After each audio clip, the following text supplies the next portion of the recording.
Welcome to War of the Weirds, a war between friends where the stranger the discovery, the greater chance of victory. Last time, Mystic struck first with a tale of Marshall, Texas, a small town where patent trolls and corporations alike flock to take advantage of, but in the end, they got the old switcheroo. Broomy struck back with the phenomenon known as hyperistophilia, where one is aroused by people who have done the unspeakable. In the end, Mystic conceded and Broomy emerged victorious. And with that victory, we present to you Spoils of War, Killer Clowns from Outer Space. Hello and welcome to War of the Weirds. I'm Broomy. And I'm Mystic. And we generally tell one another strange stories from our strange reality. But, and we're kind of like competing with each other. But after a certain amount of winning episodes, one of us wins and forces the other to ingest a piece of media. And I won, and I have forced Mystic to ingest Killer Clowns from Outer Space. Dun, dun, dun, dun, dun, dun, dun, dun. Yes. Except that, but in electric guitar. Yeah. I usually a fun thing I do in this podcast is derail your intro. That's fun for me. Mm-hmm. And I held back today, but I feel like I came in super loud. I was just like, and I'm Mystic, like real, and I was like, I don't know why I did that. I think it's like with that like showbiz, like, you know, I don't know. Sometimes I have to raise your audio significantly, so don't worry about it. All right. Well, in that case, I'll be loud and proud. Yeah. Don't peek on the microphone. I've been recording previous to this the past few months in a one-bedroom apartment where my fiance is working from home. So I've tried to keep it down, but now we have moved and we're in a house, and so I'll be as loud as I want. Hell yeah. So you can get used to turning me down now. All right, I'll start right now. And yeah. All right, so yeah, I watched Killer Clowns from Outer Space. It's a 1988, I think, cult feature film thing. Yeah. Let's just get the Killer Clowns from Outer Space. It's Clowns with a K, in case you're wondering. Yes. 1988, directed by Stephen Chiodo, and starring Grant Kramer and Suzanne Snyder and John Allen Nelson. Yeah. I mean, cast of classics there. Oscar nominees, all of them. And it had Michael Siegel and Peter Lacassi, who are brothers, and I looked up some more of their stuff after this. Like I looked them up, and they do like a duo. They're like a duo comedy team. Did not. I'm pretty sure it's them. What? How did you feel about the movie in general before we even get into it? Oh, well, I thought about saving this for the end. I thought about just like going through my reactions that I wrote down. Okay, that's fine. And then at the end, just give you here's my verdict. I just felt like people always do that thing where they're like, "This is it," but I don't like that. So thanks for saving me from that. I should finish sentences and thoughts. People always do and this movie came out and blah blah blah, and it was the first. And they always do like movie trivia, and like that's fun, but I don't. I felt like I'm trying to live up to that. That's not me, And you brought me back. You centered me. So yeah. First thought. I'll always be here to center Thank you. I don't want you always here, but maybe we can work something out like every other weekend. I've already planted several cameras. You planted the popcorn? Reference to the movie. Okay, so first thoughts on the movie. I was like, what if I'm not recording? I'm recording. Don't worry. First thought, the music. The music was very good. Did you like the music? I liked it. I having just watched it this morning, the end credits theme. Yeah. I liked, but at the same time, sounded kind of discordant in like a bad way. In like not a like not. They didn't intend it to sound as bad as it did. Right. Yeah. It was like accidentally bad. Yeah. Yeah. But yeah, it's interesting. It's nice on theme music and it's good. Yeah. Yeah. I was very confused about who the protagonist was going to be. Mm-hmm. I feel like they really messed up because it opens with this kid, and he's like he's like walking, he's got groceries coming out of the store, and he's drinking a beer, and he like crosses in front of this cop, and the cop was like, "Oh, you little shit," or whatever, and then he walks by, and he's just like, "Cops," and so you're like, okay, well, this is the protagonist, this blonde-haired kid. And so then it like cuts to a farmer. And I'm like, okay, well, this is how they're going to introduce the clowns, because this farmer is going to be, they're just going to crash in his property or something, or he's going to be the first one. Right, somebody has to that. die. You predicted that correctly. Yeah, I should say there would be heavy spoilers in this. If you thought that you were going to listen to this review and not, I was going to do like. Another thing that we could have done up top is say, I was going to do like a synopsis, but it's literally the title of the movie. There are killer clowns from outer space. Yeah. And there are other characters that have to deal with it. Yeah. So like it fits every horror movie trope. So like if you just know like what the villain is, it's going to be like a couple and they're like trying to escape, and then she's in danger, and then he saves. It's just like that's just fits. So it's just that template, but killer clowns from outer space. Yeah. So anyways, back to the potential protagonist, it's a storyline. So it goes to the farmer. Farmer's talking to his dog out on the porch. And where does this movie take place? I mean, I know like the name of the town in the movie, but like what region of America is it supposed to be? I think it's supposed to be like maybe Midwest. Okay, because it's called like Crescent Cove is the town in the movie, but yeah. It had this like farmer guy who's supposed to be like some kind of hick. And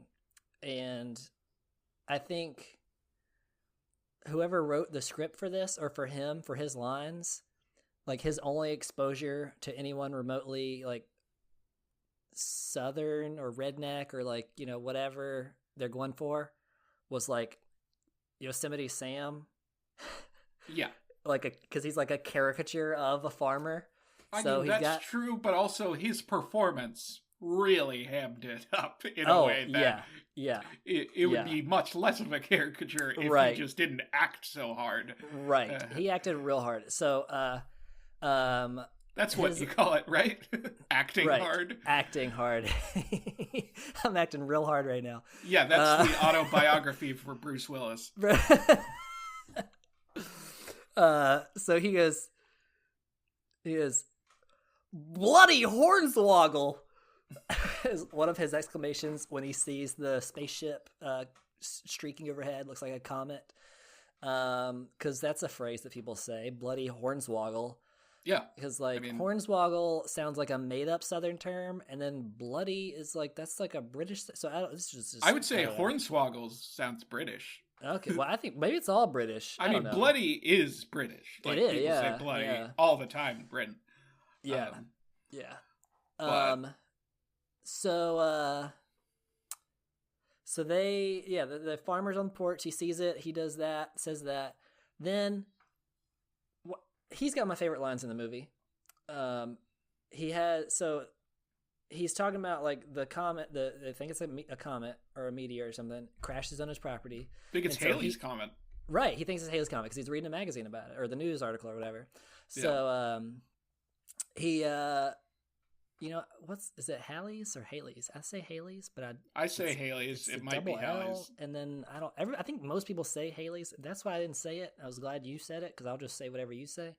Sure. Anyways, so he's like real excited. He's like, oh, it's crashed here on my property. I'm gonna bring in a bunch of tourists.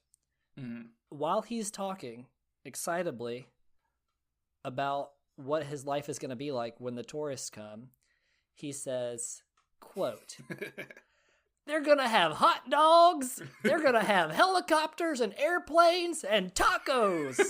Yeah. So I don't know how any of those It's a real things... escalation at the end. He is like, in his mind, scientists and news journalists, all this stuff come in to film this, and he's just like, they're going to have hot dogs, those fancy sons of bitches. Like, that's what he thinks of the scientific community.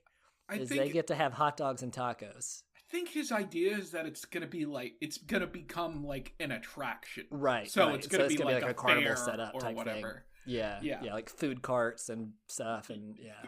But it is just a bizarre thing to Right. You have to intuit that. Like, that's not obvious from the script. Like, looking at it, you're like, okay, well, that's what he means. But like, that's like not, you hear that and then you have to make sense of it. Oh yeah, no. In the moment, it's just like, he sees a comment, he's like, oh boy. Yeah. We're going to be rich. There's going to be hot dogs. And it's just like, okay. You're like, all right, that's what he's excited about. Somebody get this poor guy a hot dog. Yeah. And then this guy's hungry. Acting also hard. Wants to fly. But yeah. So, all right. So then interspersed with the farmer stuff is these kids making out up on the hill, or the cove, whatever. So the make out cove or whatever they're calling it in this movie. Yeah. And the guy from before is there, blonde-haired guy with the glasses that was getting the groceries. He's there. And then it shows so he's making out, right? And then it shows another couple who's making out. And then you're like, okay, well, they're probably going to be the ones that die. Because you already know who the protagonist is. And so the thing streaks overhead. The guy's like, a girl wants to go find it. And he's like, all right, well, that's fine. We'll go see it. So then, like, my mind, I'm set up like thinking they're going to go try to find it too. And they're going to get killed. And then the protagonist is going to, whatever. No. They become the protagonist. The guy with blonde hair from the beginning of the movie who has like been featured he's never, like, I think he dies because they find his glasses. Like, he's not acting. Why would they set it up that way? Again. Why would they? He's the first person you see, and then you see him again in another scene, and then after him, they introduce the protagonist. I was so confused. I kept waiting I was like, okay, well, this couple is just going to have a moment in the sun, and then they're going to die, and they'll go back to the other guy. And then that guy gets killed, and they don't even show it. They just find his glasses. You know what it is? It's like they thought that the actor who played the actual protagonist of this movie, it's like they thought he was famous. You know what I mean? Yeah. So they didn't want to show him right away. Right. They wanted to show this guy, and then this guy is random guy, and then they pan over, and it's like, oh, it's the cool guy we love. Except nobody knows who this actor is. So it's just a guy. Yeah. 30 years later, you're like, who is this? So I was very confused because I kept waiting. Anyways, before we go on anymore, what the concept of like makeout spots, like makeout lookout spots. What do you know anybody that's ever done that, or have you done that? I mean, I haven't done it. I haven't. And I don't know anybody that has. I think I might know people that have, but I don't know. I just find it odd. I think parties are essentially that. So yeah, but like, why do I need to go? Yeah, and I guess sort of get like, like, I think I've talked about this before. I was like, maybe the most it would make sense is if someone is like 16 and just got their license or something, and they're like, the date is like driving to somewhere because it's fun for them. Yeah, but like, I mean, the fact of like driving to a makeout spot on a hill is not romantic to me. And well, it's the idea is that it's secluded in some way. So that's what I thought, but there's like a bunch of other cars there. And they're just all parked there to side by side. I know. And it's just like, you're all like, it's not like some of the, yeah, I can understand it maybe a little bit more if like you're making out in your car, but some of them have like the trunk popped and they're like in the trunk or like tailgating or something. And they're just making out like, it's just so many people making out so close to each other. I don't see how that is appealing or attractive or like a romantic or even, I don't know. I mean, I wouldn't say it's romantic, but it's, it's essentially they're having a party at Makeout Point, I imagine, because they were the guy at the drinking beginning, and stuff, those grocery bags were full of beers that were just white cans that said the word beer on them. Beer, yeah, very generic. I mean, we did see Coke. Coke made an appearance in this. Oh yeah, did it save them from an explosion? No, but I'm not gonna give them any more publicity because they're doing fine. Yeah, so they're I just personally like the trope of the that makeout spot is like so common in pop culture and in like media, and I just don't see how that's still a thing. Yeah. Anyways. I think it's one of those things that's like, it was a thing in like the 50s and then it was just like relatable or like, maybe not even relatable, but like identifiable. Like, that's what's happening in those spots.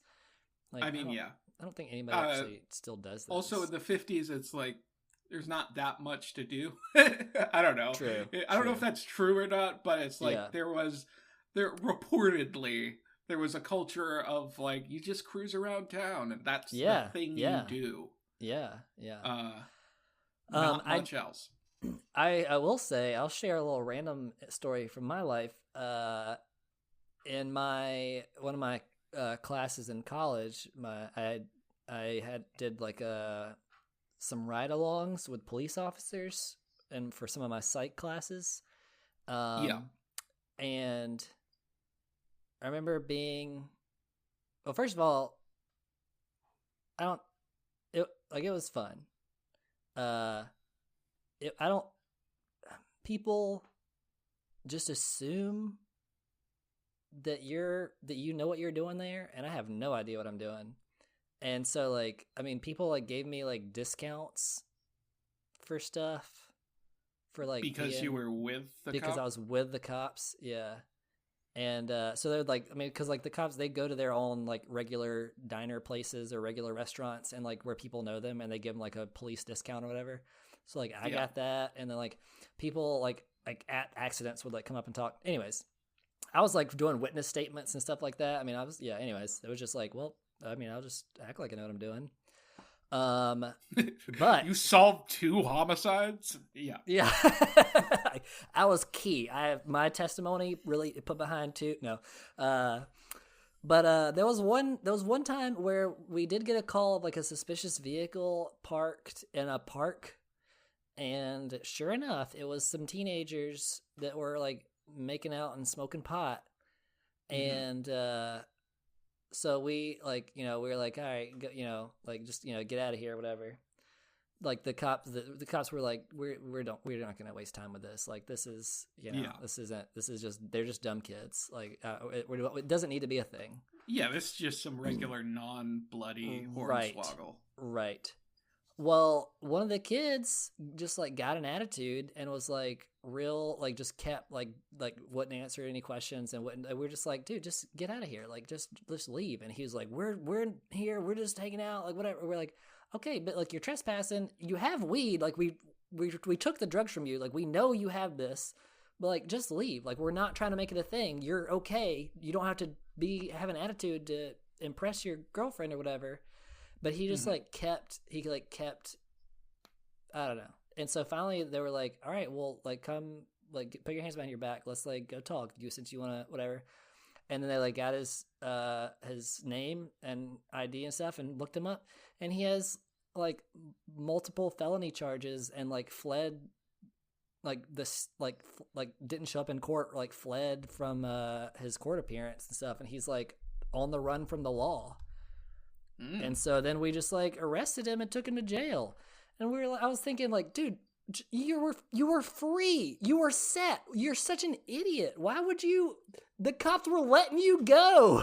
Yeah, you really blooded up your own horn. You did there. Anyways, yeah.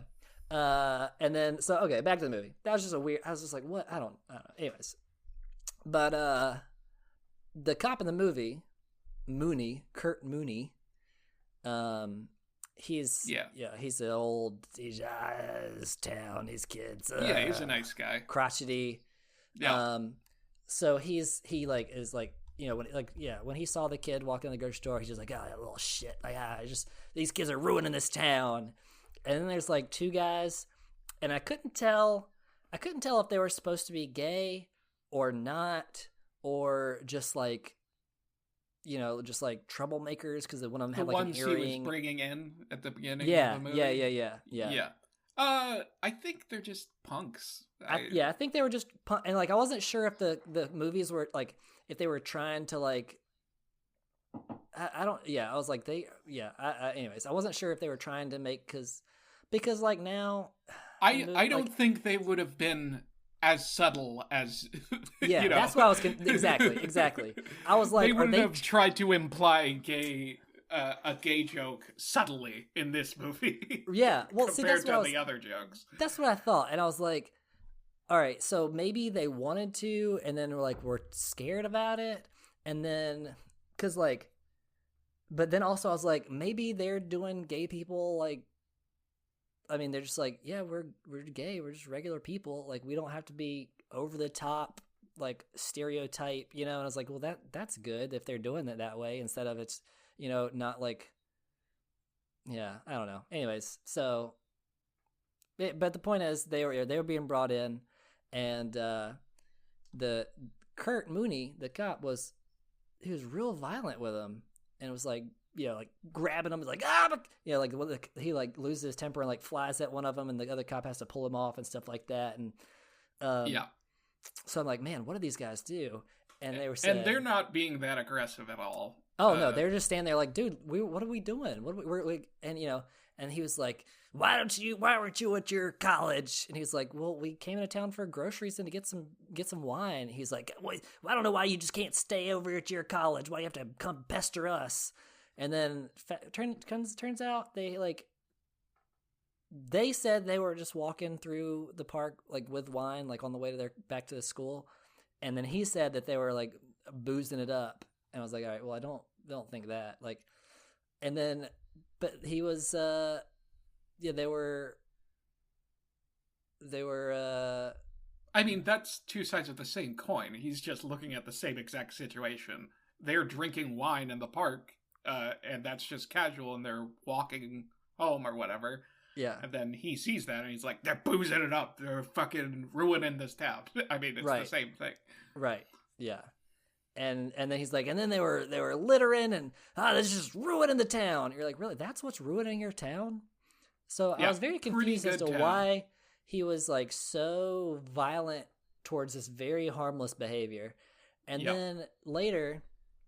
It's explained because he said he's like, all these parents paying, they've rich daddies, whatever, send their kids to school here, and now we have to babysit them. I'm like, dude, you're making work for yourself by like nobody expects that of you. Nobody thinks that the police are supposed to babysit them, and he's like feels like he has to be so vigilant and like he's getting mad at the work he's giving himself.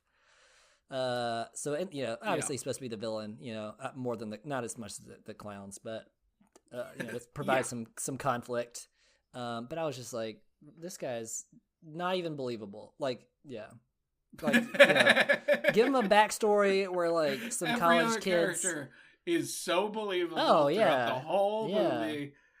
Yeah, give him the backstory where like some college kids like played a prank on his wife and like she died and like he's never gotten over it, and then now like that's why he hates them. Not just that he feels like he's got to babysit. Like that's. I mean, he does say later on, if I got through Korea, I could get through this. So he has a history of the Korean War. He might have some tensions there. True. And then my other there's second deep-seated trauma that you are brushing aside for this fucking beautiful man. I know. I was, he was just beating up somebody for littering. I thought that was a little much, but you're right. He might have reasons. No. Yeah. Maybe some Koreans littered once, and he saw it. Yeah. One of his the first dialogue really in the movie is him in his police car, and he like radios in, and he goes, "This is Mooney calling in," and then the dispatcher or whoever else on the radio is just like, "I'm reading you. What you doing, Kurt?" And he says, "Nothing yet." And then that's it. So that's not even an answer, because he says, "What are you doing?" And he says, "Nothing yet." But also, why did he radio in to say nothing?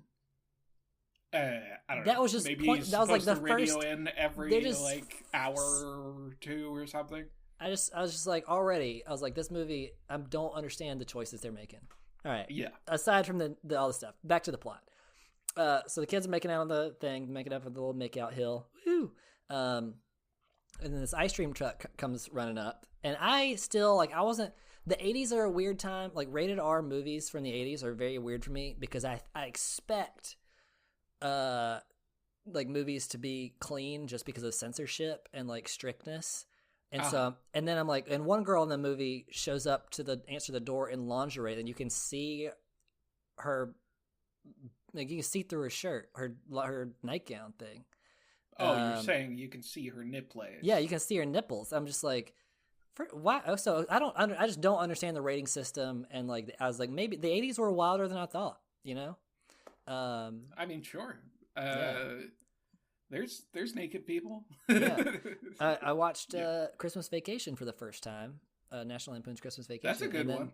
Never seen it before. And then the girl getting out of the pool, and she's like pulling her like bathing suit off, and she's like, I was just so surprised that, Anyways, yeah. Thought things were more tame. So, anyways, I'm still expecting that. Also, the girl that showed up, why would she, somebody rings a doorbell, you're not expecting company, and she just like opens it and just like, here are my nipples, just hello everybody, whoever is ringing my doorbell. How do you know she's not expecting company? I think the whole point was she was expecting company. She was expecting, because the guy had pizza. And she was pizza, right. Oh, maybe this is a porno. Yeah. That was maybe this whole movie's a porno, and they just got off track for a while. The pizza man's here. I can't pay you. Can I just screw you instead? Yeah. Whatever. Yeah. Yeah. Whatever. So, anyways, ice cream truck pulls up. I'm still expecting like tame, non-sexual things from the movie, and the speakers on the ice cream truck. The guy sings a little song, and he goes, "I'm JoJo the ice cream clown with the bestest ice cream in town. We'll give you the stick, you give it a lick, and it'll tickle you all the way down." Mm-hmm. I was like, that's okay. That caught me off guard. And then, ice cream, we brought our ice cream here to you, a tasty treat for you while you screw. And I was like, okay, they're just getting, all right. And then the best-selling ice cream on the truck was called the Lick-a-Stick. Hip thrust motion. Of course. So it's just like cheesy, dirty humor. Yeah, bad. Yeah. The jokes are bad. The jokes are not good. And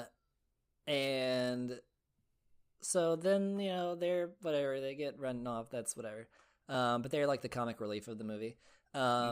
Meanwhile, Farmer has found the tent in the middle of the woods where the spaceship has like landed, and it's it looks like a circus tent, but it is a spaceship. Right. Yep.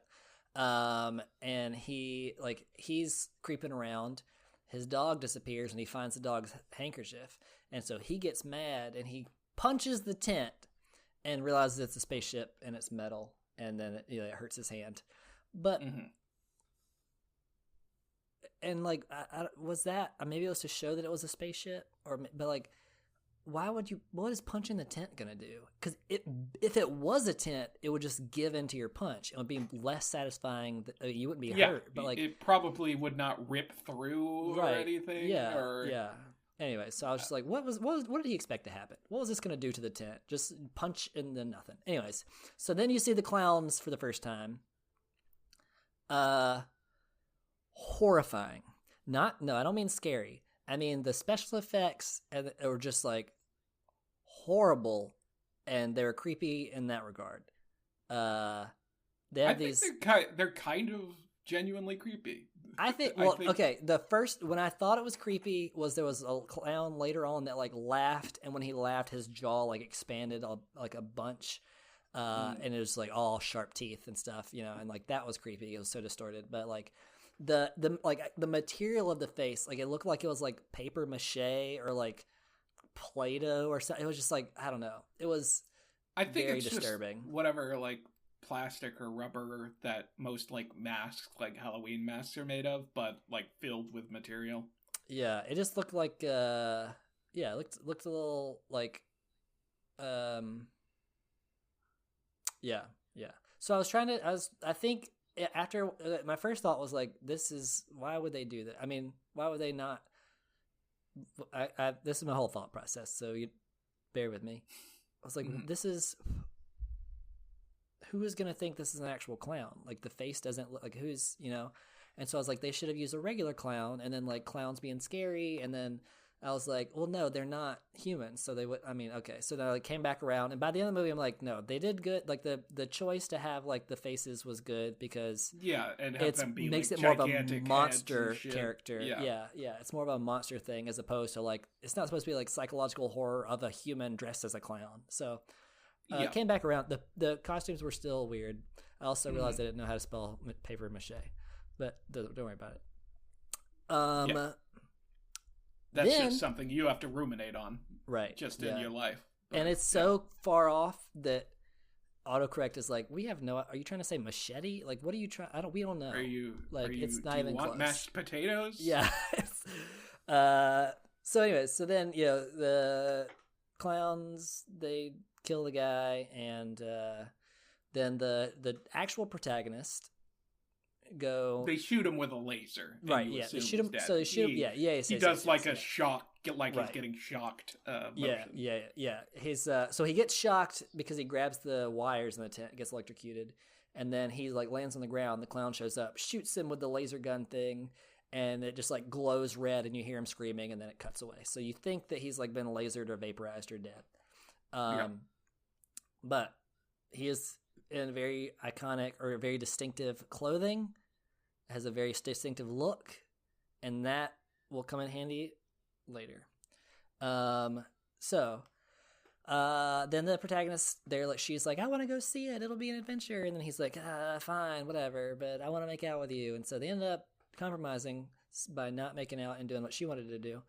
But they brought the champagne, so which was actually they dropped it later, and it was like red wine. So they're just dumb. Anyways, or continuity error. But I like to think it's dumb kids. They just don't know champagne. They probably somebody probably sold them like non-alcoholic something, and they're just like, oh yeah, and then acting drunk. Smucker's grape champagne. Yeah. So they go in the spaceship, or they see that it's a tent. Just so I don't want to confuse you. Like, it is the spaceship, but it looks like a tent. So they see it and they're like, "What's the circus doing way out here? We should check it out." And then she's reluctant, of course, but he's like, "Come on, what can happen? It's not like they're like killer clowns from outer space." One thing I noticed, real quick, when the farmer was going up to the tent, he says to his dog, maybe we can get a couple of free passes. Right. Yes. And I'm like, why would you ever think that? Right. Yeah. Like, just because you found a circus, you're just like, maybe we can get some free passes here. You're like, what? Yeah. Yeah. Anyway. Because of money. But, so they go in. The kid, what's his name in that? Mike. And then her name, is something. I don't know. Less catchy. Yeah. Beverly. I don't know. Yeah. Killer Klowns. Let's see. Her name in the movie is so Susan Snyder's character. Debbie. Okay. His last name is Tobacco. It's catchy.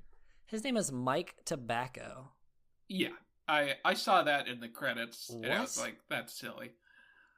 The farmer's name is Farmer Gene Green. Mm-hmm. And then Debbie's last name is Stone. Debbie Stone. Debbie Stone. Oh yeah, just yeah. Anyways, I don't know what that is. Anyways, the cast also sometimes says like this character has this character, so I don't know what that means. Anyways, so Debbie wants to check it out. Yeah. And he goes in, and I do like his joke. He's a little catchy, you know. He's like sets up and pretends to be a little carnival barker or whatever, and just like, ladies and gentlemen, step right up to see Gumbo, the toothless elephant. And you're like, okay, that's kind of clever. Like he's like him in that moment, you know. And then just when you're like, maybe there's some good jokes, he goes, step right up to see Melinda, the bulimic wonder. Watch her binge and purge before your very eyes. You're like, yeah. What? Like, yeah. Okay, making light of an eating disorder, that's one thing. I mean, that's bad. I'm not saying, like, that's one thing. But that's not what I'm trying to say. Like, that's bad. But then also, what kind of, like, why is that his go-to circus act? Was that a thing? What is that? Were that a sideshow thing? Was that a thing? That could be a thing for all I know. I know. I'm like, maybe it was. I did not look it up. But yeah, I was like, maybe that's a thing. I don't. Maybe, yeah, bulimia was considered like a freak show thing back in the day because shit was fucked up. I mean, people watch mukbang videos where people just like gorging themselves, so maybe like you also get to see them throw up. I don't know. I mean, I don't think every mukbanger is bulimic, but no, I don't. That's not what I'm saying either. No, I don't think so. But I'm just saying, like, since people watch like the first half of the binge to purge, like you see the binging. Yes, like, I see what you're saying. So then you get the purge thrown in. Like if people are already willing to watch the first part, I don't know. Add a second thing. You watch somebody being born. Why not watch people die? Like what? That's true. That's true. You know. Also, one thing we skipped was the horrible Native American impression. Where go ahead. Do that one. Say that one. What? You were saving that? No. Go ahead. Where he's like, he just steps on the hood of his, I don't know, car or truck or whatever, and it is just like acting like he's tracking the comet, they think. But like, and he does Chief Bubba, he's like the whatever, many moons and stuff like that. Yeah. Yeah, and then she's like, "Come on, Chief, running your mouth or whatever." Like, yes, yeah. Which not a bad quip from her. Right. Yeah. A bad whole situation from him there. Yes, yeah.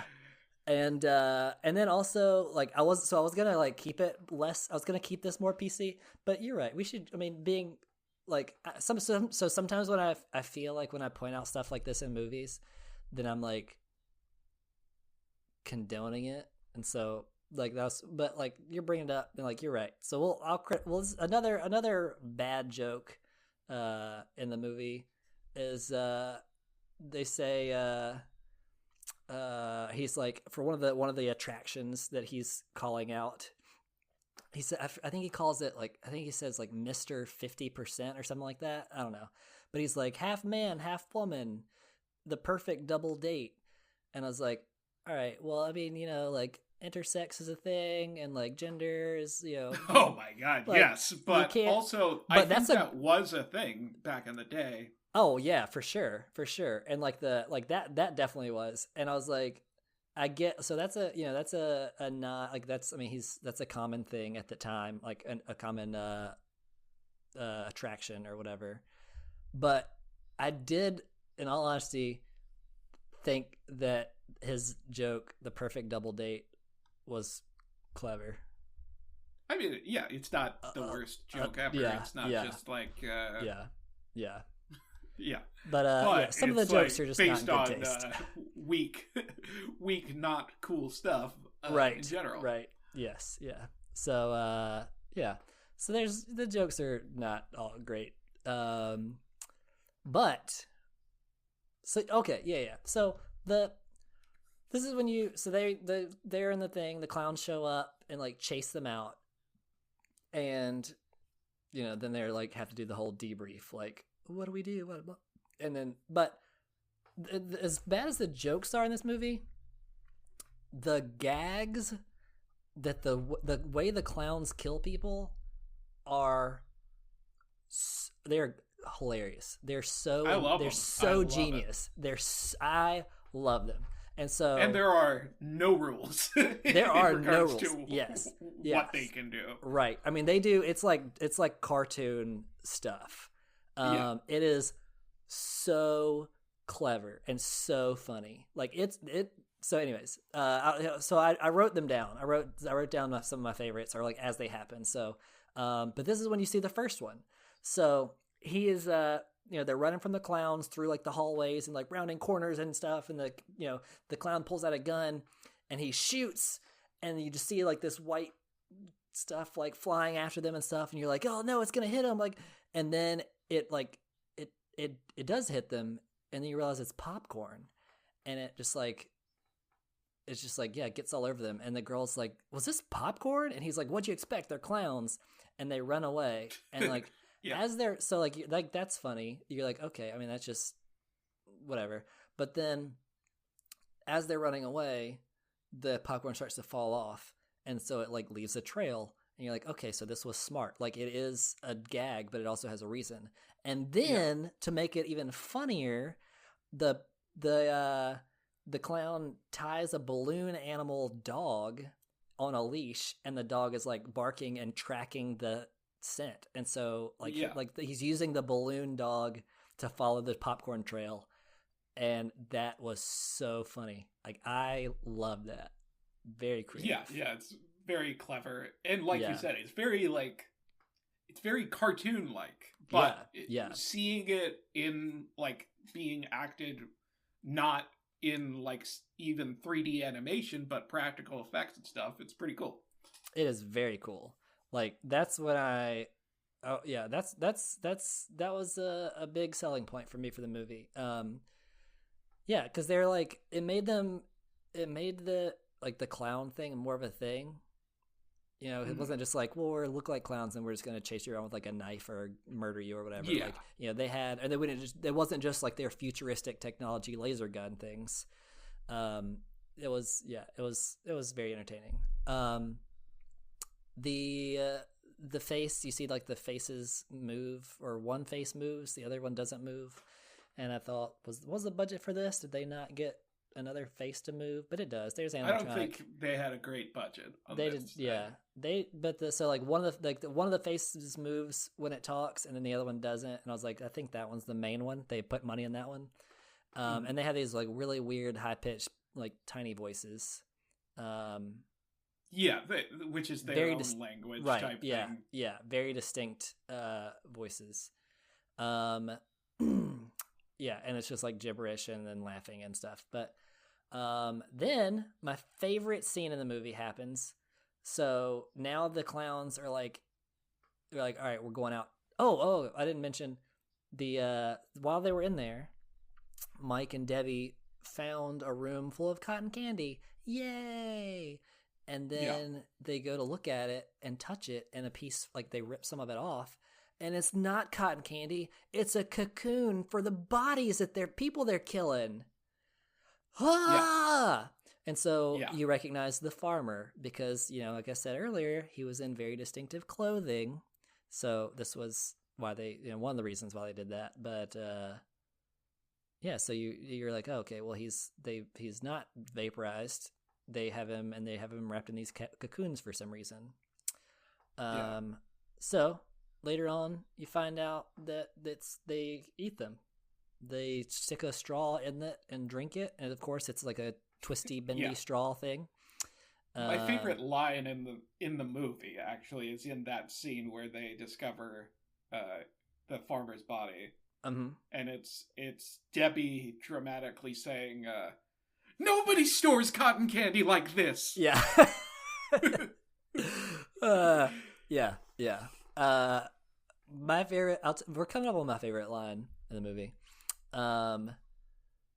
It was, yeah. So the tacos and you're gonna have hot dogs and helicopters, airplanes, and tacos. That's really good.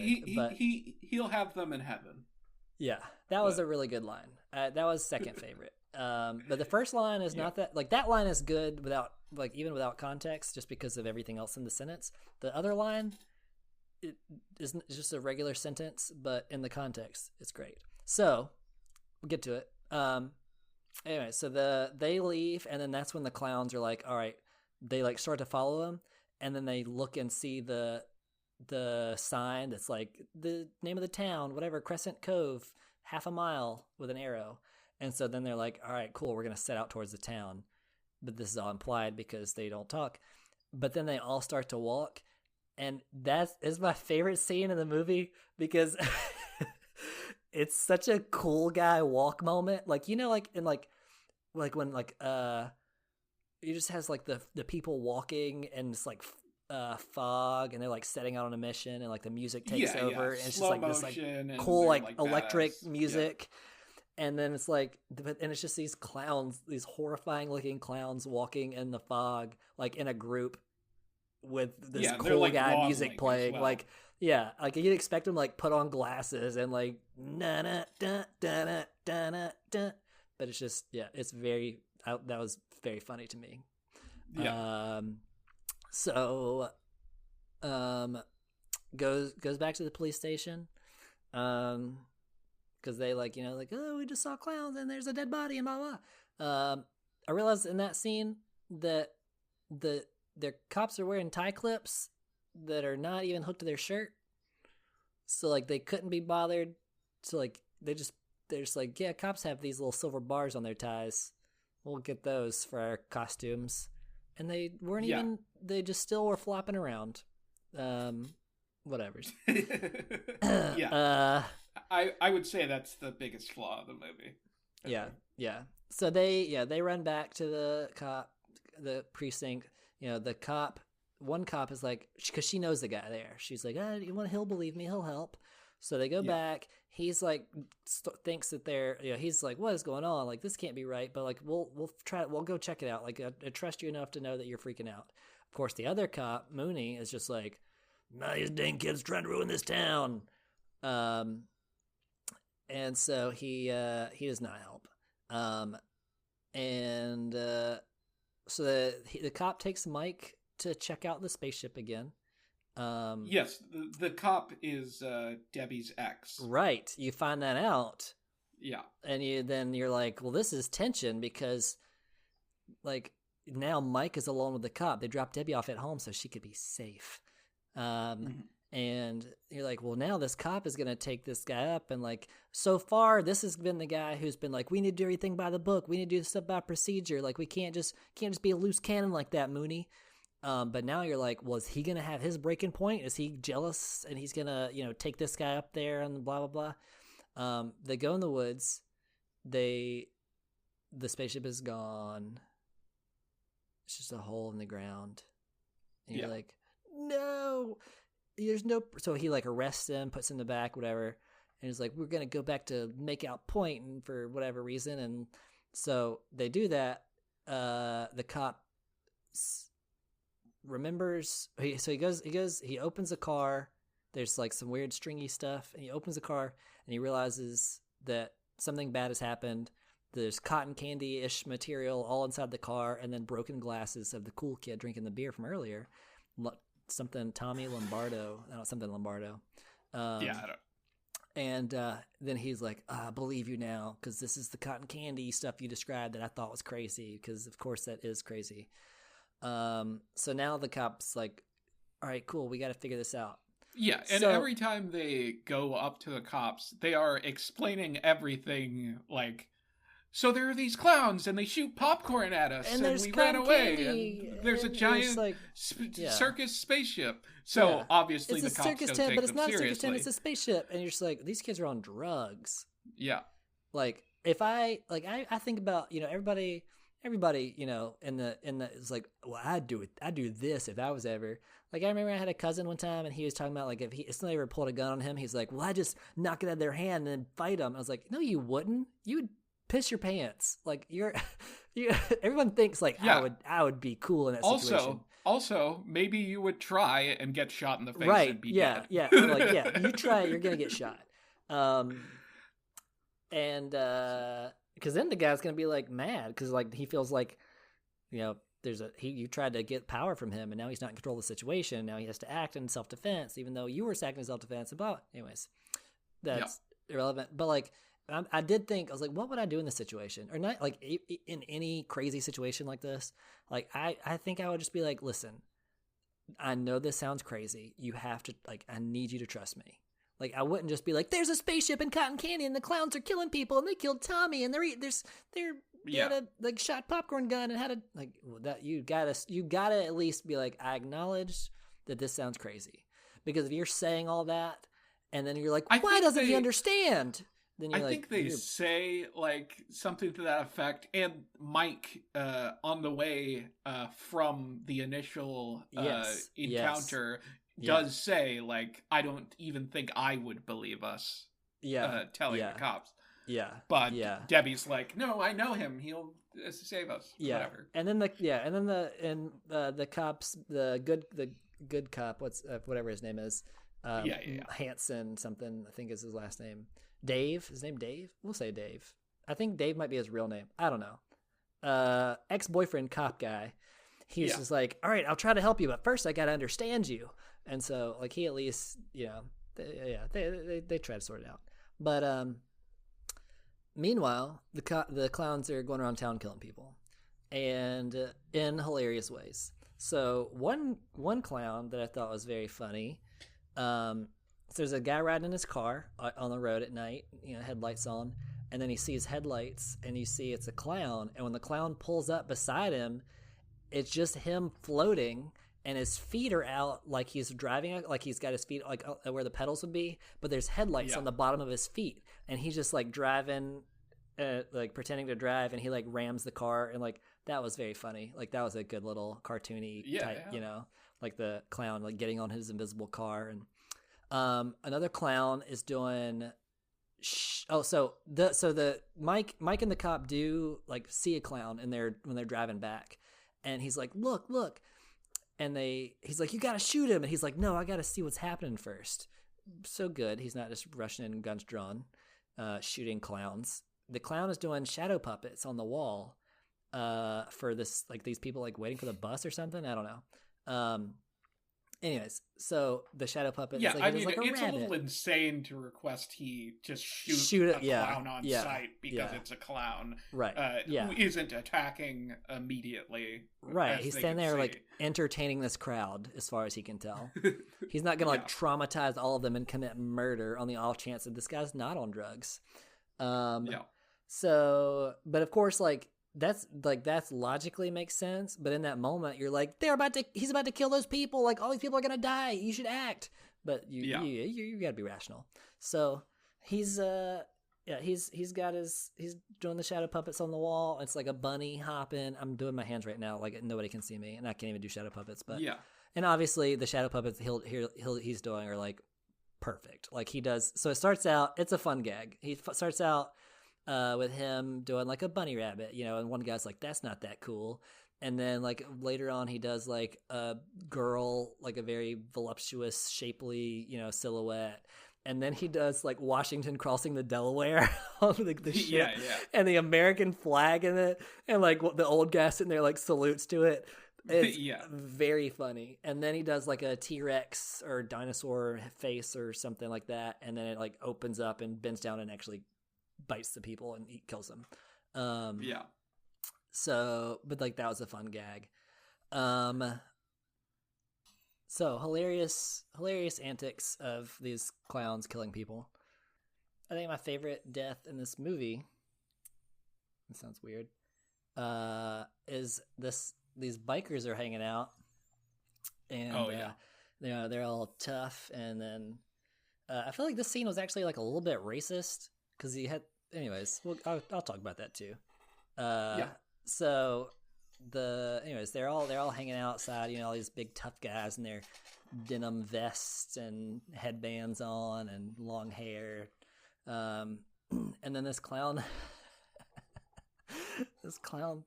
pedals up on this like little tricycle. Yeah, it's a good visual.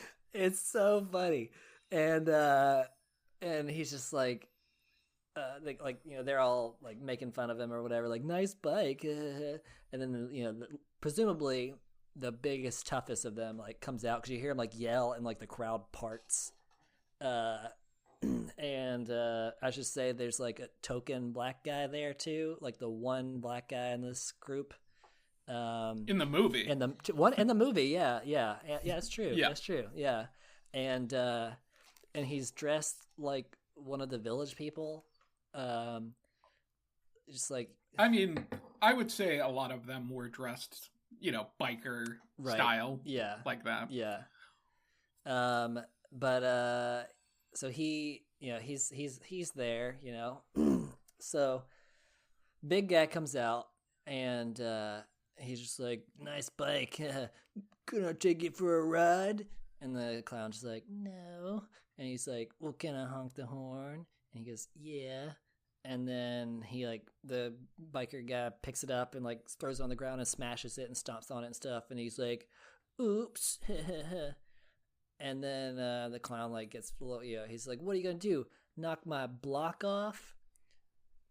I know that means head, but I don't know how that ever came about. But anyways, the clown is like, yeah. And so he punches him in the face so hard that his head flies off, hits the wall, and falls into a trash can or something. Yeah. And then it's really great. It's very great. It's so over the top. Because I think the guy punched the clown too, and it was just like didn't hurt him at all, and like hurt the guy's hand or something. I don't know. Yeah. But so that was so funny to me. Like the riding up on a little bike was very funny. I expected like him to like actually beep the horn or honk the horn and it like zapped him or something, but did not expect it to be as graphic, like actually violent. I thought it was gonna be like another gag, and it was just like, no, I'm gonna punch your head off. And he puts like, or you don't see him put them on; they just magically appear. Boxing gloves. Oh yeah. So he jumps up in the air and then like they're like, what happened? So that's another thing that clowns can do. It's just like ascend. So that's what happened. The clown that was the silhouette that used the shadow puppets to kill people. When he knew the cop was after him, like the cop was going to try to run into him because they were fighting over the wheel, because that always is productive. And then right before the car hits him, he like shoots up into the sky. So they can do that. This clown jumps up for a while and like they're like, where'd he go? And he lands back down. He's got like boxing gloves on and he's like turning around and doing a little like jab stuff, and he actually hits his own costume in the head a few times, trying to like, I'm sure it's cumbersome. There are a couple little spoof or things like that, but so like they all scream and stuff and start to run, except for token black guy who just goes, damn. I was like, why would you? Okay, so a little racist. He just I mean, yeah, I would agree. I would say movies at that time generally were a little racist. Oh yeah. And I like generally. And I like I do think sometimes it's funny to have a character that's like when like everything, like something explodes and they're just like, what? Or like so chill, or like, like if it's like an old person who like is like, what'd you say? Or like doesn't, because it like contrasts with the severity of the situation. But like, yeah, he had no reason to do that. And then also, I feel like the voice was like anyways, that's another, that's just more tasteless addition. But yeah, it's a weird, if he was a full-fledged character in the movie, it would be probably a lot more okay, but he's just a guy in that scene that barely talks, and then he goes, that's damn! Yeah. They're like, look, we're inclusive. Yeah, this is the wokest movie out there. Right. I think yeah, you know how there's like the big joke, and by joke I mean like people point out how like the black guy in movies always dies first or whatever, or in horror movies and stuff like that. And I think like this is so opposite end of the spectrum here, where it's just like, well, the black guy can't die first if we don't even have diversity in our movie. Didn't think about that, huh? And you're like, no, that's you. What? No, but yeah. Anyways, but like that's. But if we don't introduce the one black guy until 50 minutes in, he can't die first. He can't die first. Yeah. So it's like movies then just like they'd give like people of color one line, and then now it's like, well, you're in the movie and you have some lines, but you die first. So like, still not progress. But anyways, the bike thing was funny though. Then, because this is just like a montage of like the clowns killing people around town, so you get an idea of like how they're running rampant. The weirdest scene in the movie, like of all the things that I have to wrap my head, like I can wrap my head around aliens crashing and killing people. I can wrap my head around like there's this clown who shows up, who's like riding a little toy thing, like playground equipment thing outside of a fast food restaurant, and he's looking at this little girl in the movie, or in the restaurant, and this is where the Coke is featured in the movie. There's like Coke cups all on the tables, and he's like playing peekaboo with the little girl at the table, and like she's like laughing and stuff, and then he's like, oh, come here, but they don't talk, so he just like got his like creepy finger coaxing, like and he's like, it's very creepy. Also, it's like a child, and you're just like being lured outside, and it's just like so many layers of like uncomfortable. And there's not really like much dialogue in the scene in general, It's so just then silent. It's just sort of like, or background the rest chatter. of the movie is just hammy fucking jokes the whole time. This is like the first one where it's like serious, like there's no like relief about like, oh blah blah blah, and like it's just like the like people in the restaurant chattering, and like it's just like him and her like in like gazing into each other's eyes, and he's outside at the window like, come on little girl, and so very uncomfortable. And then she like gets up and starts to leave, and then like the camera pans across her mom and whoever else like at the table, and then her empty chair, and then she's like almost to the door, and he's right there like, come on, and then her mom grabs her, and you think like, okay, she saved him, she saved the girl, or like watch out for strangers or something like that. No, she says, you're not going anywhere till you finish your food.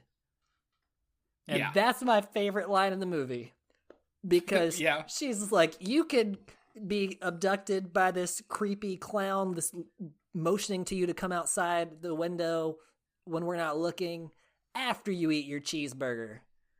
Yeah, like, I see his giant sharp teeth ready to bite into your child neck. Like that's what they decided to go with, not like, what are you doing? You don't know him. Like, no, just, anyways, so I think the implication was like, she doesn't even see the clown that's giant in the window. I think I was like, maybe she just like doesn't see, and he's outside, or like, and she just thinks like the little, so it's like, so she's okay with the little girl just wandering off otherwise. And then I thought, well, maybe it's like the playground outside, and so if that's the case, maybe she thought the clown was like part of the the play place or whatever at the restaurant. I don't know. It's just oversight in the movie. They didn't think of it that way. For sure. Yeah, but I'm trying to give them the benefit of the doubt. And then so the cons are killing people. They go back to the station. Well, the Mooney is getting all these calls from people around town, and he just thinks it's like these kids doing a prank. And so like one panicked call, you're like, okay, well that's, he's probably just, the prank. Panic but call then, like, mentioning clowns are coming after me. Right. Whatever. My clown killed my husband, or he's gone, or like whatever, but then like more and more people call, and he's like, they got the whole town in on this. And then like there's somebody that he knows, Mr. Meyer, who's like the little pharmacy shop, whatever store mart, where the clowns are like trying to buy stuff. Which they bought like Bugs Bunny vitamins, so I was like, this is a good little nod to like cartoony type comedy. Mm-hmm. But what I did like in that scene, like it shows the guy's just standing there scared, and there's like other dead bodies wrapped up in the cocoon, and the clowns are just like destroying the store, and he's just standing there, like he's just like, can you watch out for that? Can you please not? You're making a mess. You're like, there are dead bodies in front of you, and you're worried about your store getting messed up. Anyways, wait, I didn't remember there being dead bodies. Well, there were two cocoons with like the legs sticking out of them. Yeah, it was. Yeah. So they were like, it was cutting back and forth to this scene. So it was in one of the like when the panning across like the damage done. But yeah, he might have just been panicked, sort of. Yeah. You just freeze. Yeah. There's a giant clown, killed people. Maybe you just don't know what to do, and you just freeze the place. Yeah. I mean, he seemed chill, but people handle crisis differently. So, another thing was the so he called he called the cop, and the cop's like, even you, huh? So he's mad. And it's an older man who runs the store. Right. Yeah. Now he's not believing any of them. So then they get back. So meanwhile, the girl Debbie has stripped down. She's taking off her clothes to take a shower, and there's popcorn all over the floor and her clothes, and she's putting them in the hamper. She was in like, I was trying to look because she had those white pants on in the bathroom, and I couldn't remember what she was wearing during the regular events of the movie previously, because I was like, did she change clothes to put on these clothes, then to take off and take a shower? I don't know. But anyways. Those are her home pants. Yeah. Her home white dress pants. So she could have been wearing them the whole time. I'm just saying, I remember she did have the white shirt on under like a vest tank top thing, out layers. The 80s were layers. So anyway, so while she's in the shower, the popcorn starts to move around, and then it starts to grow into clowns, or clown heads at least. And then she gets out of the shower. It's a lot like the alien coming out of the chest in the Alien. Yeah, like these long tentacle things with the baby clown heads, or not, they're forming. They're just small. They're not like actual baby cherub, So they're like forming on the ends of it, and they like are waving super around. Grotesque looking. They were really toothy. creepy. Yeah. And like, anyway, so they're waving around, and she's like terrified. So she shoves the shower head in one of their mouths, and then she just like drops her towel on the other one or something. I don't know. Or like, I don't know if it's a shower curtain or the towel or what. But I was like, what did this do? Curtain. What did this do?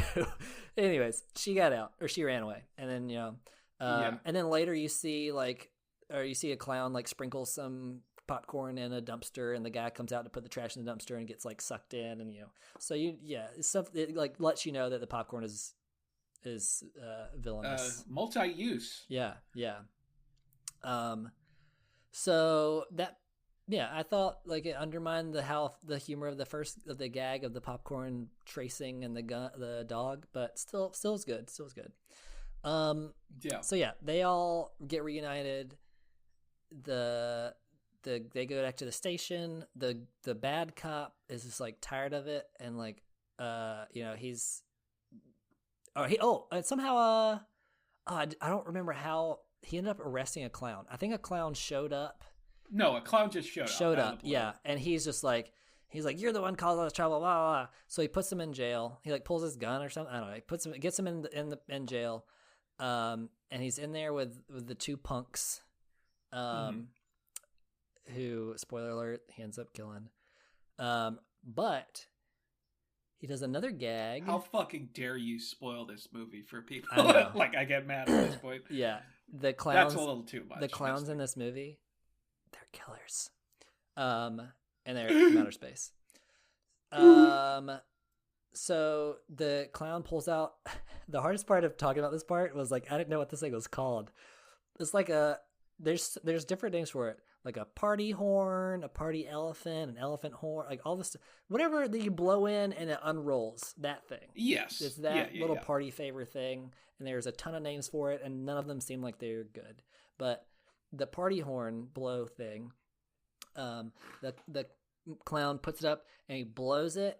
And it unrolls, and it's like I don't think it's supposed to be a hand. I mean, it's clearly a hand, like in stocking. Like I think it's supposed to just be like. I think it's supposed to be like it's supposed to emulate a hand at the very least. Okay. Well, then in case it is a hand that rolls out, and it grabs him by the throat on the other side of the jail bars, and it like is choking him, and then it brings him and slams his face into the bars, and then he like. Presumably the acting, he just like still has the same facial expression. So I'm like, well, is he knocked out? Is he dead? Is he choking? I mean, he's eventually dead. He's eventually dead for sure. And I'll get to that because that was a great scene. But I was like in that moment, I was like, what is happening? I don't know. So anyways, the clown, kills him and kills the other two. And then the three protagonists now, little love triangle, shows back up at the station. They're looking for help, and he called for reinforcements and stuff. They go in to the office to find the Mooney because he's like the higher up right now. He's got seniority, and the clown is sitting in the desk, like at the desk in the chair, and he's got Mooney on his knee with like a dummy, like a ventriloquist dummy. And he's got the little lines down the side of this chin and little rosy cheeks, makeup to make him look like a ventriloquist. And then he's talking. The clown is talking. Whew. The clown. It's Mooney's actual voice, but the clown is making his mouth move and stuff. The clown is making Mooney say things through Mooney's voice through his face. Because and then so you found out that he could do this earlier when like the clown is like at Debbie's door. He's like, Debbie, help me, it's me, Mike, open up. And you open the door and it's the clown, and she's like, what? And then in Mike's voice again, she goes, it's me, Debbie, help. And it starts to get more distorted. But so anyways, the clown's there, he's using the ventriloquist, and he's like giving a little speech from Mooney, and then Mooney like falls forward, and the clown pulls his hand out of his back, presumably, and it's like all bloody and gory, and you're like, he just had it in his whole body. And so you're like, he's definitely dead. But that was a funny little gag to me, to have like the he like killed him and used his body for like a hello. Anyways, so I was kind of confused, like how when they got on they found the tent again, or showed up. I don't know. They get on the ship. At some point escaping the jail, they found out that if you shoot them in the nose, the clown nose, and that breaks, then they die. And they die very elaborately by like spinning and then turning green, and this like glowing green. Their nose explodes into confetti, and then they start spinning and turn into like a giant gemstone, and then disappear. Basically, the green gemstone thing. It's like I couldn't tell if it was supposed to be like spinning and taking that shape, or if it just like solidified into that. But like the green, or the Pokemon, the green cocoon. Metapod. It looks like that, but like. Little Metapod, not curved. So it's like if you spun Metapod and it was like the full shape, then it's like I think it's supposed to be like spinning. I don't think it's actually turning into a gem. I think it's just like spinning into like energy that explodes or whatever. Neither one of them makes sense. So no, but then that disappears. So they're running away. go back to the ship, or I don't know if this part was like one of them get taken to the ship and they had to go rescue him? Well, Debbie gets taken. Okay. Remember in the ball? Oh yeah. Yeah. Oh yes. When they get back to Debbie's house, the clown has like got her in. He's standing there with like a giant balloon, and then you realize Debbie is in the balloon, and then he drives away, and they're like, "We gotta get whatever," and the house is like covered in streamers and stuff like that. It looks like a party and fun. So they go to get her, bust her out of the spaceship. I don't remember where the spaceship was, where it had moved to, or how they somewhere. Wait. I feel like it was like in the city though. Between previous scenes and this moment, there was a scene here that was very weird to me because the clowns were in the city, right? Yeah, and they had a giant like vehicle that had like a vacuum type thing up front, and there were clowns marching alongside it. Some of them, it was like it looked like a float or something. Like when I first saw it, I was like, "Is this like a parade thing they're doing?" And people are like clowns are coming out of the buildings with like the cotton candy things in hand and throwing them in there. And I'm gonna be honest, very dark thought. This reminded me of like the Holocaust. Yeah, like we're going door to door. And like it was very dark. That's a very good connection. That is exactly what it seemed like. It was just like a horrible twisted joke of that. It was like that like, you know, it's just like, we're searching your house for this. Yeah, they're going door to door, which didn't really, like, I don't know. Every other scene in the movie did not convey that well. It just seemed like random occurrences from like 5 clowns. Yeah. But this looked really fucked up. Yeah. Oh, so yeah, there's one scene where there was a guy walking. He looked familiar. Was he a famous guy? The guy who like saw the puppet show? Was he did he? Oh, I don't know. He looked like he reminded me of somebody. I think he kind of reminded me of Alan Rickman a little bit. But anyways. But he was blonde. So he sees these like 2 puppets, and then one of the puppets is trying to sexually assault the other puppet, like kissing her, and she's like, no, and he's like, yeah. Anyways, and the guy's just like laughing at it because, 80s and sexism.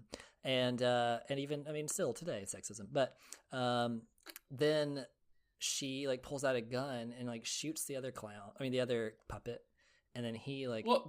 He laughs at that, though. He enjoys that. Yeah. It's a part of the bit. Right. So, like, she's like, no, get off me, no. And he's like, yeah, kiss me, whatever. There's no dialogue. It's just the clowns, like, kissing. And then she's, like, shaking her head no.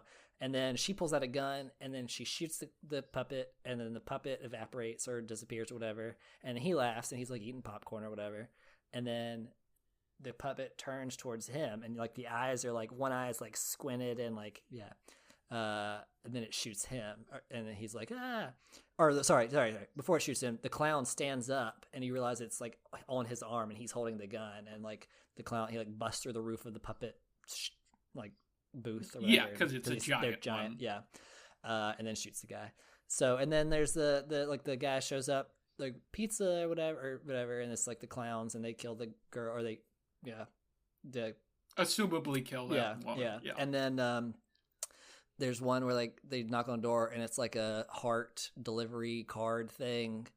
And the lady's like, turns around to like talk to her husband, like, oh, did you do this? And then it like shoots the ray at her and she screams, and just like, so they're going around killing people. But like, before like those door to door things, it was just like, you just think, these are just like gags that they're doing of like they're pretending to be pizza, or like they're doing the heart thing, and then but then they're like, no, they're going door to door and exterminating everybody. Yeah, and then it gets dark.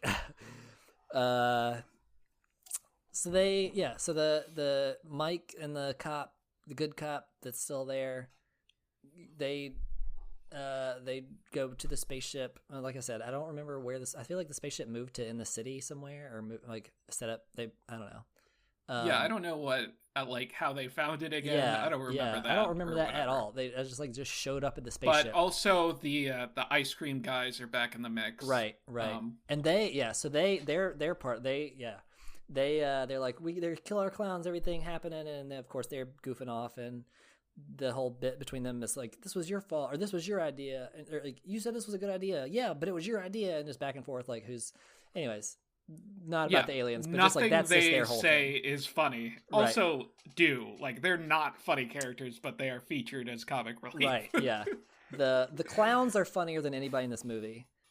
Yeah. And they also have like a little parallel to Nazis. So just that's how not funny the rest of the movie is. Sure. Yeah. So they're back in the mix. They get reunited. They at least hear about it, and they're like, we got to go save her, whatever. And one person they killed, or I forget who it was, but they like they threw pies at him.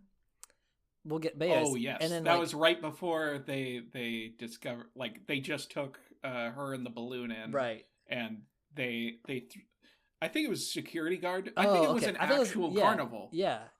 Okay, and maybe that's. There was yes. It It was like an actual carnival. Yes. Yes, that's exactly right. And so like they melt him, like they like pile it up, and he like, it sort of looks like a sundae, but it's like all the whipped cream and pie, and then they put a big cherry on top. But anyways, in that scene is a little bit of a goof, because they start to throw the pies at him, and the first pie misses him and goes right by his head.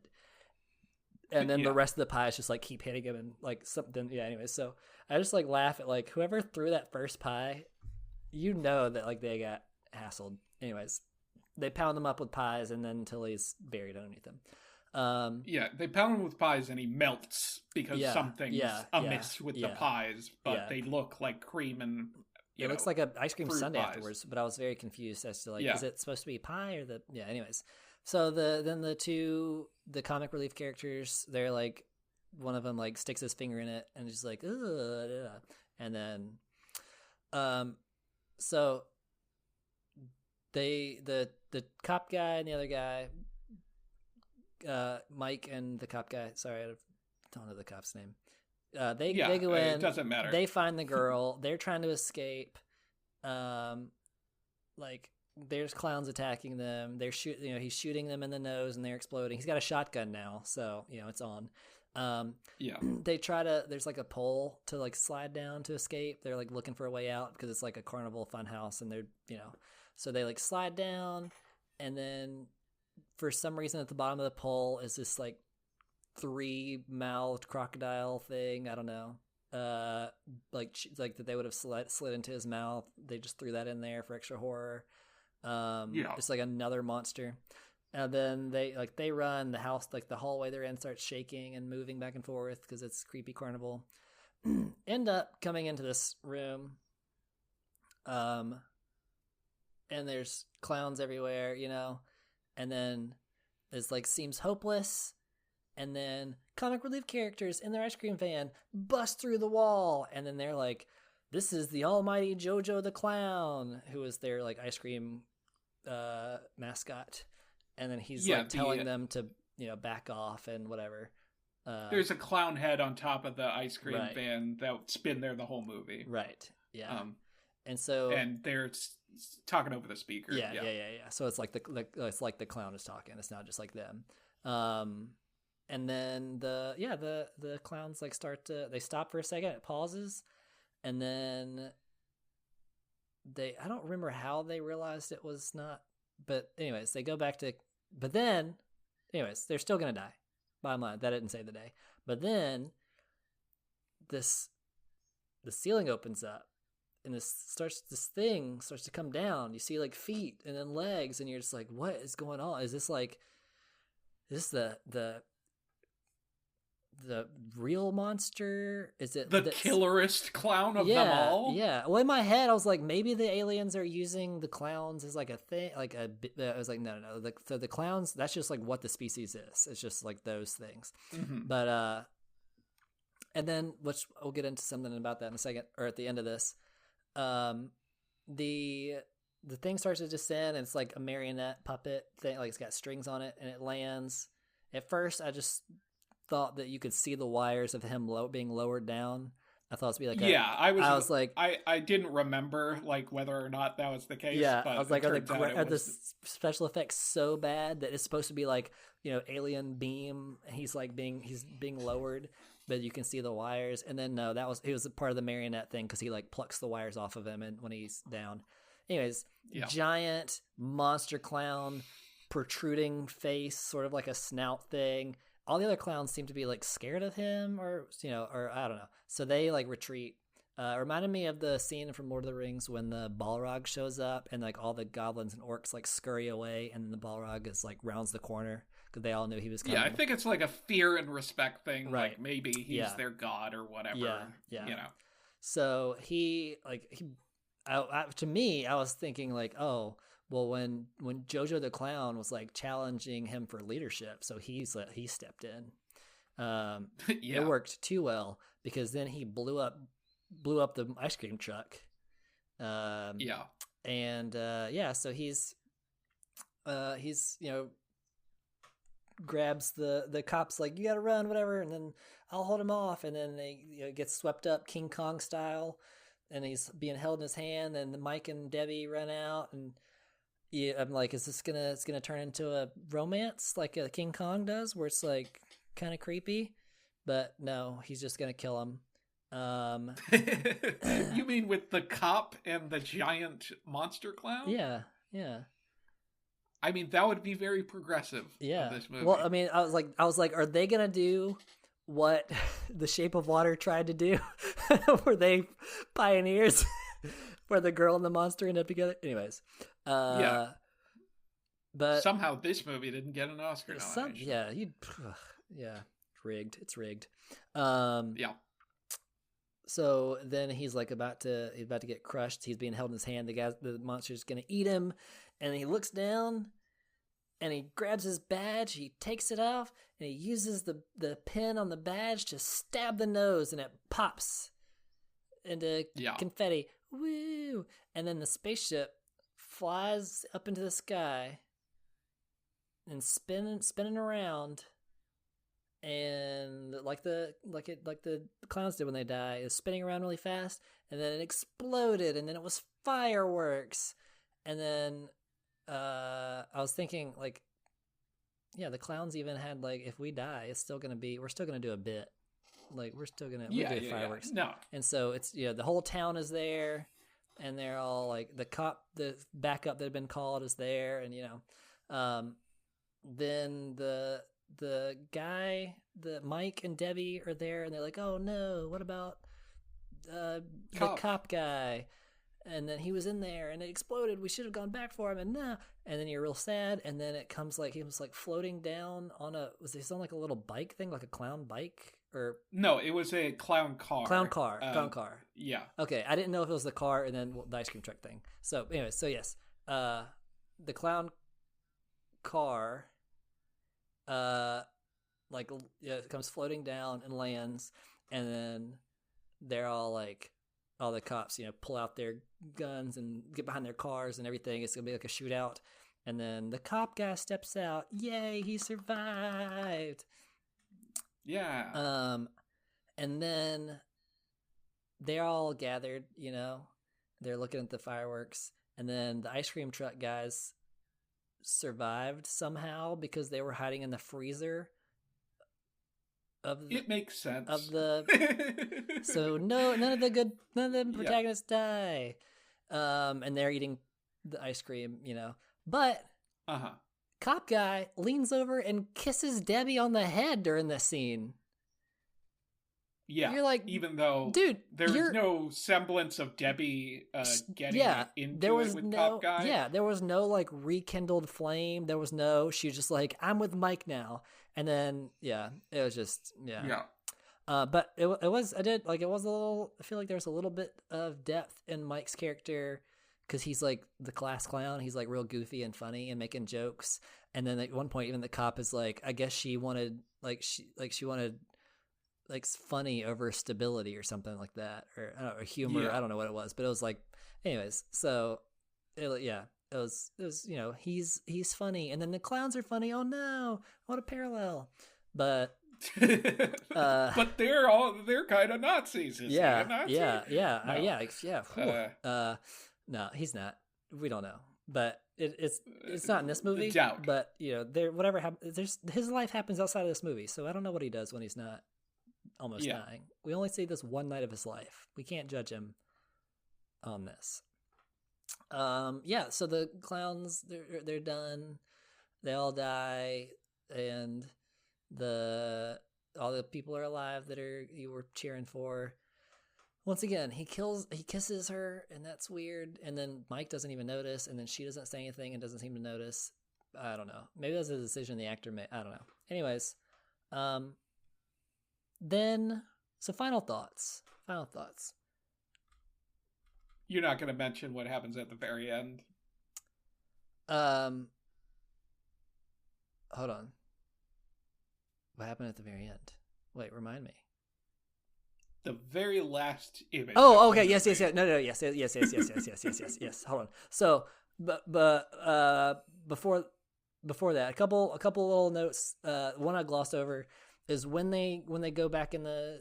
I forgot to mention this. When they go back in the spaceship to find Debbie, and they are like trying to escape, they see a clown sticking the straw in, and I mentioned that earlier that like he's drinking the juice, and that's like why they wrap people up in the cotton candy and kill him. But the face, because it's like the animatronic face like sucking in the juice, it's like it's so gross looking. It is pretty gross. It is very very gross looking. Anyways, so yeah, the very last scene, they're looking up at the sky, and then pies rain down on the three characters standing there, and they just get pelted with pies. Yeah. And my thought is, are those the melt your body pies? So yeah. Okay, so here's my thoughts. Here are my thoughts. Because it ends right there. It ends. Credits. It ends. Right there. Right. You don't see what happens. So I thought, well, they didn't, they might melt. Who knows? I think that every time, whenever I type in Killer Klowns, I do see like a Killer Klowns 2 thing. I don't know if it was actually a thing or if they made it or if they're going to make it, but I see people ask about it a lot, at least, like the Google autocomplete. Yeah, they shouldn't have made it if they did make it, and they shouldn't make it in the future. Right. I'll just put that on there. Right. But, yes. Yes. So, like, I don't know, maybe they melt, maybe they don't. What happened to the larva clowns? Did they die too? They weren't in the spaceship. Are you talking about like the popcorn? Yeah, thing? the popcorn stuff in her bathroom and in the dumpster. I think they're much like, because they're not very mobile seemingly. Yeah. they're very attached to where they are. See, but I thought that's how the clowns form. That's how they procreate. Because in their ship, they have that popcorn machine like popping all the time. But I was like, I don't know if this is how they like. Maybe. Yeah, I don't know. And then there was another scene. I forget. I didn't write down exactly what happened in the scene that made me think that. But there was I wondered if, because one of the characters had like, somehow, I don't know. So I don't know if he had consumed. So I don't know. But the guy who like the comic relief character that like touched the security guard that had been melted down, like that pile that looked like dessert. Mm-hmm. I wondered, like, he didn't eat it. I expected him to eat it, and then I was like, what if he turns into a clown and it's like zombie style? Like I don't know. It was like, now he's but anyways, those were all thoughts. Anyways, the last discussion real quick. I wrote very early on, I wrote down in my notes, implication for Earth Clown mythos ? And then in the movie, Mike brings that up when they're going through the spaceship and stuff. They're like, I think the cop is like, why clowns or something like that, and he's like, no, this is how they are. Like, they're aliens, and they're like. And then he's talked about, like, what if, like, an early astronaut, or they had either touched, like, are they, an early astronaut from them, like, had landed on Earth, and that's where we get our ideas of clowns from, and blah, blah, blah. And like, but they're just like very quick, like a couple lines, and they keep moving. But that was what I focused on. That's what I was like questioning throughout the whole thing. Was like, what does this mean? Is this why people have an innate fear of clowns? Like evolutionarily, it makes sense that people are scared of snakes, and then like other species are scared of snakes, and other snakes or other creatures like can like there's an octopus that pretends to be a snake to avoid prey because the things are scared of it. And then like, what if clowns are like evolutionarily clowns are scary and like that's why, and then our biology and our genes remember. Yeah. Or like so here's what I'm getting out of this from you. You think flat earthers are stupid, but basically you've become a space clowner. Space clowner. I'm down to space clown. Yeah. I was like, what if this is how? Because why else are people scared of clowns? And why are? And by the way, that was a joke. Funny? I do not believe in flat Earth in any way. Just to make that he totally does. Clear. He texts me all the time, late at night. I'm trying to sleep, and he's just like, "Dude, I gotta talk about just the the Earth words being flat." Yeah. I just text you. It's flat. Yeah. Sometimes it's just like the flat, the A whatever the heart monitor thing, flat line in. He'll send me just dashes. Yeah. Yeah, so I was like, what if this is why people are scared of clowns? And what if, like, how does, like, and even if not in my reality, in the universe, in the in the movie universe, like in the Killer Clowns from Outer Space cinematic universe, is that where clowns originated from? Like the idea of clowns? Could be. I mean, and then I was like, why are clowns? Why is that? Where do clowns come from? Like I know like jesters and like entertainers and stuff, but like face painting and like because now like the image of a clown is like a universal the same thing. At the very least, very very similar. Yeah. I don't know. I bet there are answers to the questions. Why do clowns look similar? Right. You know what I mean? Yeah. I bet there are solid answers to that. Yeah, I'm sure. No, that could be the origin of all clown culture. Yeah. End of the day, I liked the movie enough to bring it up to a friend today, and I was like, I think you would like this, and she said, I've seen it. So yeah, I liked it. I would watch it again. I mean, it's horrible, but it's entertaining enough. The acting, like, it's not so bad, like, the acting and stuff. Like, it's not like, and the special effects are just, like, I mean, it's also just, like, what I expect from that era of special effects, you know?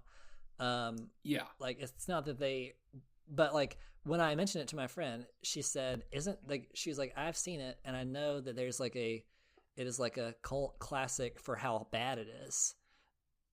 I just like it. I just like this movie. I had never heard of it. I just enjoy watching it. Yeah, I had never heard of it. I did not. I can definitely see how it has like a following or how people like it for like. It had great scenes. It made me laugh. I liked that the drama of the horror wasn't so played up. It wasn't just like murder and blood and gore. It was just like these fun gags and bits. Like that made it the so horror good. is almost the horror aspect is not very prominent at all. Right. It's really like a Bugs Bunny, Wile E. Coyote cartoon thing. Yeah. But they're trying to kill you. Like what those characters are. It's so funny because like those things are like Tom and Jerry and like the mallet. Oh yeah. The clown that's been like trying to lure the little girl outside. He's holding like a big mallet behind his back. But I'm thinking like those if the mouse, if Jerry didn't get away in those movies, they'd be so horrible. Like that. This is what happens when the cartoon characters actually succeed, like with their anvil dropping a piano or their dynamite and stuff like that. Yeah, when Wile E. Coyote actually does Cat's the Roadrunner. Yeah, makes it instantly darker, but like it was very funny to me. It was good. The acting was not great. It was okay. There was a lot of ham acting. Here's my thing about this movie is like, I'm unsure because I feel part of the movie is they know what they're doing. Right. Part of it, Right. But there is also a part of it where it's bad in a way that you don't think they would do it the way they're doing if they were being very intentional about it. Right. You know what I mean? Right. Like, yeah. I despise a Sharknado movie. Yeah. Because they're constantly winking at you throughout the whole thing, being like, isn't this fucking stupid and crazy? Right. Yeah. Where this movie takes... the characters in the movie take the situation seriously enough. Yeah. Yeah. That you're like, you could get invested in it. Yeah. Yeah. I agree. Like, but that's kind of why I like it, is because it's kind of like one of those Sharknado movies done right type of thing. Yeah. I agree. I think, that was a big selling point, is that it wasn't cheesy in terms of like they set out to do this. Like they made the movie because they wanted to make that story, not because they wanted to make something awful or, and that also, they didn't like, want to make a bad thing. Right. Which makes it a little sadder, I guess, that like the fact that it's become like a meme for horror or for bad movies. But I'm thinking too, like, I don't know what they expected people to react. How do they expect people to react to this movie? Because it says, like, the description on Netflix says like sci-fi horror or whatever, but like I found myself entertained and laughing. Like, well, it says comedy sci-fi. Oh, comedy sci-fi. Okay. I was gonna say, I mean, I don't know about Netflix specifically, but on other places it does say that. Because I was like, if this is supposed to be all drama and horror, like, they're undermining that with the way people are dying and the gags and like I thought it was good. I did think it was good. I enjoyed it. I will watch it again. I will probably try to make some of my friends watch it with me. But yeah, it was cool. It was good. The one, and like, I'm glad you liked it. I think too, the parts that they thought were like, they didn't mean to be bad were bad. That's sort of how it works. Like, as opposed to Sharknado. Like the clowns walking towards the town. It was like, again, there's like this sick electric music and like in the fog and dark, and like, I don't think apparently they meant that to be. The clown costumes, like the heads were, you couldn't like see or breathe. Oh wow. Like, it was like a terrible situation. Yeah. I want to look up more commentary about the movie. I want to watch YouTube videos about it. Yeah, because that's what I did when I listened to the album, the horrible cacophony of an album, Trout Mask Replica. I like listened to other people explain like how it was secretly genius and all this stuff, and like, but like this, I was just like, I want just this. I don't want to know anything about it. I want to just this. I mean, then, at least experience it first. Right. And now I'd like, all right, I'll go back and see it, because like, if it had been horrible and I didn't like it at all, like, I don't want to dig into it. But now I'm like, I like it enough that if I dug into it and found a little bit more about it, I think I would like put it over the top for me. Yeah, there are a lot of things on my list that are much more serious and or not even like dark necessarily, but like they're maybe a lot more thought-provoking or serious kind of, but not like dark. Yeah. That I just didn't want to do that right now. Yeah. Now this was good because it's just a fun movie, like, like Over the Top. I mean, I think this is, or whatever the fuck you're about, Double Team. Yeah. I like this movie better. I think it's more entertaining. I like this movie better too. And I think like, I can't, I'm trying to separate the clown theme from it at all, and like, you can't. But I was trying to, like, the Double Team movie, like, they wanted that to be cool. They wanted like these super spy guys, and like that was like, it was just like fell so short. But like this, they're like, it falls short, but now it's hilarious. So it's even more funny. And they weren't going for a serious tone in this movie, and you could tell. But it was bad. Like Double Team was like cringe bad, and this was just like laughably bad. Well, good. It was a good movie. I look forward to many more Spoils of War, but you gotta beat me for it first. It's true. But I think also the next episode we record actually is going to be the year-end wrap-up. Oh. Because we're coming up on that time. We are coming up on that time of the end of the year. Where you wrap things up. So. Yeah. Did you want me to go? My name is Broomy, and I'm here to say. Yeah, you could have. It's fun to rap in a really cool way. Taking it 2 steps away from the intent. But we're gonna sum up the history of the world as we have told so far on our show. Yeah, we're gonna go through the stories and see how the world stacks up through our eyes.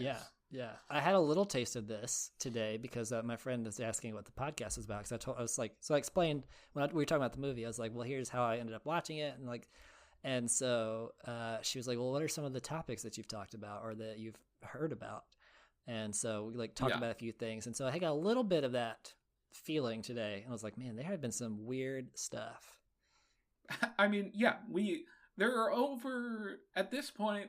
over a full day of constant listening. Yeah. You could listen to us talk about this extremely strange true stories and some bizarre albums and movies and stuff. Yeah. And actually, she today mentioned, she's like, oh, have you heard about this? And I was like, that is 100% going to be my next topic. So stick around for the new year. And get some new tops for you to listen to. But look forward to the wrap up and some new tops and some new war. New war coming at you. New year, same war. Ooh. Let's run a commercial for the Super Bowl. We'll do it. All right. I'll just GoFund me $30 million or whatever the fuck it costs. And we can be one of those obnoxious corporations. Oh, yeah. Pander. Oh, yeah. And make sexy models mascots for... Anyways. All right. We are going to see you on the next one.